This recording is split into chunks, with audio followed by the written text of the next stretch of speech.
ప్రభు గారు ఒకసారి అనిల్ గారితో మాట్లాడదాం సార్ తర్వాత.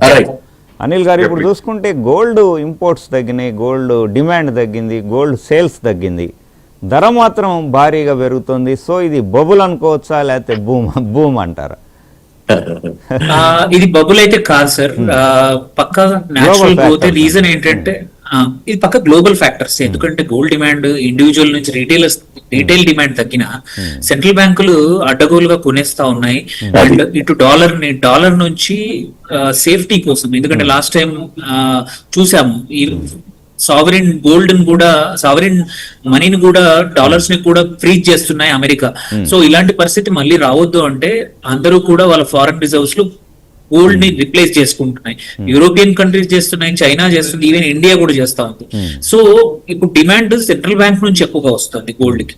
అండ్ ఈ సేఫ్ హెవెన్ అనేది వెరీ ఇంపార్టెంట్ అయిపోయింది, కన్సిడరింగ్ అనిశ్చితి పెరిగింది. అటు ఒక్క గల్ఫ్ లోనే కాదు, ఇటు చైనా తైవాన్ మధ్యలో కానీ, చైనా జపాన్ మధ్యలో కానీ, అండ్ మిగిలిన మన సౌత్ అమెరికాలో కానీ మల్టిపుల్ టైమ్స్ లో అనిశ్చితి పెరిగినప్పుడు సేఫ్ హెవెన్ డాలర్ మీద నమ్మకం పోయింది కాబట్టి బంగారం అనేది ప్రైస్ పెరుగుతా ఉంది. ఇది ఇండివిజువల్ రీటైల్. అండ్ ఇంకొకటి ఏంటంటే ఈటీఎఫ్స్ ఇన్ఫ్లోస్ అసలు తగ్గట్లేదు. మనం ఓన్లీ ఇండియానే కాదు, మీరు మల్టిపుల్ కంట్రీస్ లో గోల్డ్ ఈటీఎఫ్స్ నుంచి ఇన్ఫ్లోస్ చాలా పెరిగిపోయాయి. సో అందుకోసం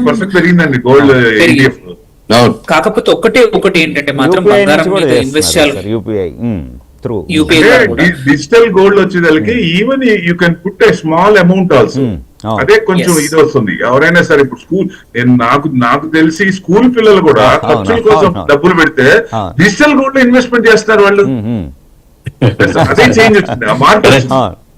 ప్లస్ ఇప్పుడు ఇక్కడ ఏంటంటే 16 ట్రిలియన్స్ ఉంటాయండి మొత్తం ఫారెక్స్ రిజర్వ్స్ మొత్తం తీసుకుంటే,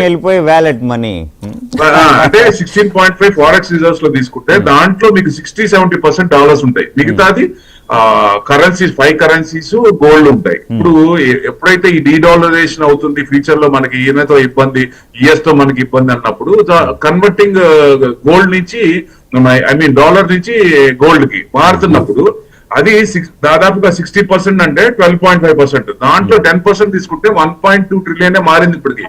ఇంకొక 10% మారితే 2 లక్షల పైన పోతుంది. అది కన్వర్షన్ లో ఎంత స్పీడ్ గా పోతే రేటు కూడా అంత పెరిగే ఛాన్స్ ఉంది. అనిల్ గారు మీరు కంటిన్యూ చేయండి సార్. సో ఒకటి మాత్రం ఏంటంటే మాత్రం ఇది ఇలాగే యుద్ధం వాతావరణం పెరిగిపోయి క్రూడ్ ఆయిల్ పెరిగింది అనుకోండి, 120-130 వస్తే మాత్రం దెర్ ఈస్ ఎన్ ఆపర్చునిటీ. బంగారం ఎవరైతే లాంగ్ టర్మ్ ఇన్వెస్ట్ చేద్దాం అనుకుంటున్న వాళ్ళకి ఒక చిన్న కరెక్షన్ వచ్చే అవకాశం ఉంది. అది $110-120 మళ్ళీ క్రూడ్ ఆయిల్ వెళ్తే. అది కూడా ఎందుకు అంటే ఒకటే రీజన్ ఉండొచ్చు, ఏంటంటే మల్టిపుల్ కంట్రీస్ కి ఏంటంటే లిక్విడిటీ ఇష్యూ రాబోతుంది. క్రూడ్ ఆయిల్ ఇంత ఇప్పుడు 93 ఉంది, వాళ్ళు ఆల్రెడీ 2% పెరిగింది. ఇది కానీ 110 దాటిందంటే మాత్రం చాలా కంట్రీస్ ఏవైతే క్రూడ్ ఆయిల్ ఇంపోర్ట్స్ మీద డిపెండ్ అవుతున్నాయో అవన్నింటికి లిక్విడిటీ వల్ల బంగారం అమ్ముకోవాల్సిన పరిస్థితి వస్తుంది. సో ఆ ఒక్క విండో ఎప్పుడైతే కంట్రీస్, చాలా రిజర్వ్ బ్యాంక్స్ కంట్రీస్ బంగారం అమ్ముతాయో అదొక్కటే ఒక ఆపర్చునిటీ ఉంది మళ్ళీ బంగారంలో ఎంట్రీ అవ్వడానికి. ఆ తర్వాత మాత్రం మళ్ళీ ఎంట్రీ దొరకాలంటే మాత్రం కొన్ని నెలల నుంచి సంవత్సరం కావాలి, ఇది తక్కువ ప్రైస్ కి. సో కరెక్షన్ కి ఓన్లీ ఒక్క రీజన్, క్రూడ్ ఆయిల్ 110-120 దాటితే బంగారం మళ్ళీ కరెక్షన్ ఆపర్చునిటీ ఉంది. ఆ టైం మాత్రం ఎవరు మిస్ చేసుకోవద్దు, ఎందుకంటే అది కూడా లిక్విడిటీ ఆస్పెక్ట్ కూడా ప్రాబ్లీ ఒక 1 మంత్ 1.5 మంత్ ఉండొచ్చు. దాని తర్వాత బంగారం మళ్ళీ మాత్రం చాలా బాగా పెరుగుతుంది. ఎవరైతే లాంగ్ టర్మ్ కోసం మాత్రం it's good time, even at this price also you can enter. Short term మాత్రం అవసరానికి తప్పదన్నప్పుడు కొనుక్కోండి. సో ఇది గుడ్ ఆపర్చునిటీ అయితే రాబోతోంది. హోప్ఫుల్లీ కంట్రీస్ అన్ని అమ్మేస్తే తప్ప. రైట్. రవికుమార్ గారు, ఇప్పుడు సామాన్యులకు కావచ్చు, మన ప్రేక్షకులకి ఒకటే సందిగ్ధం, ఈ ధరల్లో కొనుగోలు చేయాలా, వెయిట్ చేయమంటారా అనేది వాళ్ళు అడుగుతున్న ప్రశ్న. మీరేమంటారు? పెట్టుబడిదారులు లేకపోతే ఎవరైతే కొందాం అనుకుంటున్నారో వాళ్ళందరికీ గతంలో కూడా స్ట్రాటజిక్ గా మనం చెప్పడం జరిగింది. చిన్న చిన్న మొత్తాల్లో సిప్ అంటాం కదా, అలా సిప్ లాగా బంగారాన్ని కూడా కొనుక్కోవడం మంచిది. యావరేజ్ కాస్ట్ యావరేజ్ చేసుకోవడం చాలా మంచిది. తర్వాత ఇప్పుడు బంగారం గురించి ఏంటంటే మన రేటు కంటే కూడా మనం టోటల్ మన ఆస్తి ఒక 100 కోట్లు అంటే ఎంత పార్ట్ ఆఫ్ ఇట్ సేవింగ్స్ దీంట్లో పెట్టాలి బంగారంలో. డైవర్సిఫికేషన్ అనమాట. అంటే 10% పెట్టాలని గతంలో చెప్తుండేవాడిని. ఇప్పుడు దీన్ని ఎన్హాన్స్ చేసి బోత్ సిల్వర్ అండ్ గోల్డ్ 20% దాకా ఉండాలి మీ పోర్ట్ఫోలియోలో అని అయితే చెప్పడం జరుగుతుంది. సామాన్యుల పోర్ట్ఫోలియో ఎట్లా అంటారు? వాళ్ళు వెయిట్ చేయాలా ఇప్పుడు? వాళ్ళు వెయిట్ చేయకూడదండి. వెయిట్ చేస్తూ ఉంటే మిస్ అవుతారు. ఇది తరగచ్చు అప్పుడు వారు చెప్పినట్టుగా $120 $118 బ్యారెల్ అవ్వచ్చు, అవ్వకపోవచ్చు. కాబట్టి అవినా అవ్వకపోయినా స్ట్రాటజిక్ గా తప్పదు అనుకుంటేనే బంగారం ఫిజికల్ గోల్డ్ కొనుక్కోవాలి, లేకపోతే మాత్రం ETF లో వీటిలో ఇన్వెస్ట్ చేయాలి, సిప్పుల్లో పెట్టాలి. వాళ్ళ అవసరాన్ని బట్టి అంటారు, అవసరాన్ని బట్టి. అంతే, అవసరాన్ని బట్టే కొనాలి.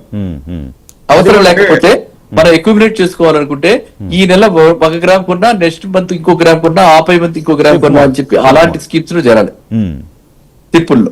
రైట్. ప్రభు గారు మీరేమంటారు? సార్ ఇది రీసెంట్ చూస్తే గోల్డ్ 2% పెరిగింది, సిల్వర్ 4.2% పెరిగింది. అది బాగా కరెక్షన్ అయింది కదా. ఇప్పుడు జనరల్ గా ఏంటంటే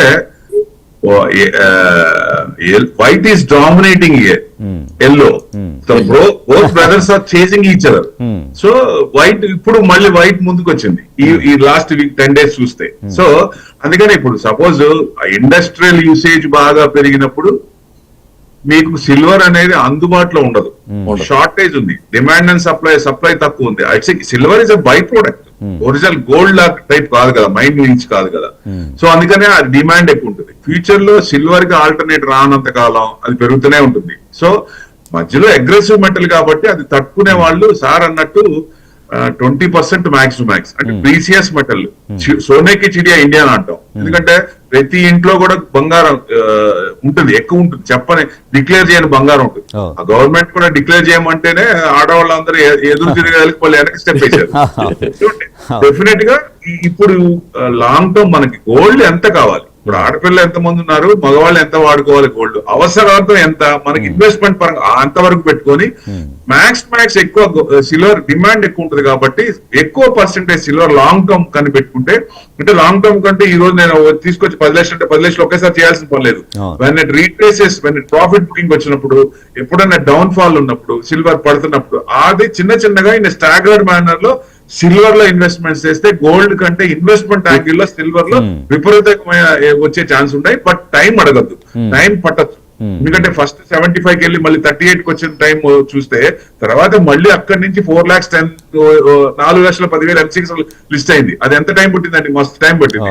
సో మళ్ళీ మీకు పట్టదా అంటే ఈ గ్రీన్ రెవల్యూషన్ కనుక ఎంత త్వరగా వస్తే, అది స్టార్ట్ అయిందంటే డిమాండ్ ఎక్కువ ఉంటుంది. అప్పుడు సిల్వర్ బాగా 5 లక్షలకి వెళ్ళదా అంటే వెళ్లే ఛాన్స్ ఉంది, ప్రాబిలిటీస్ ఎక్కువ ఉన్నాయి. సో సార్ అన్నట్టు 20% చేసుకొని ప్రీసియస్ మెటల్ లో కొంత పర్సెంటేజ్ అవసరార్థం, ఇన్వెస్ట్మెంట్ యాంగిల్ లో కాకుండా అవసరార్థం కొంత గోల్డ్, ఎందుకంటే ఒకవేళ తగ్గినా మనం వాడుకు పెట్టుకున్నా అనే సాటిస్ఫాక్షన్ ఉంటుంది. అదే సిల్వర్ లో ఇన్వెస్ట్మెంట్ చేసి కొంచెం ఎక్కువ చేసినప్పుడు 5 లక్షలు అయింది అనుకోండి, మంచి జాబ్ పాట్ కొట్టచ్చు అని నా ఉద్దేశం. 100% ప్రభు గారితో ఏకీభవిస్తుంది. ఎందుకంటే సిల్వర్ కి మల్టీ యూజెస్ ఉన్నాయి. It is not just jewellery. Silver మీద గోల్డ్ కోటెడ్ ఆర్నమెంట్స్ కింద సిల్వర్ వాడుతున్నారు. గోల్డ్ షాపులు సిల్వర్ షాపులు అంటున్నారు కదా. అవును, ఇండస్ట్రీ యూజెస్ ఉన్నాయి. ఇవి రెండు కాకుండా ఇప్పుడు ఈవీ మనం ఏదైతే చెప్పుకుంటున్నాం, ఆ బ్యాటరీ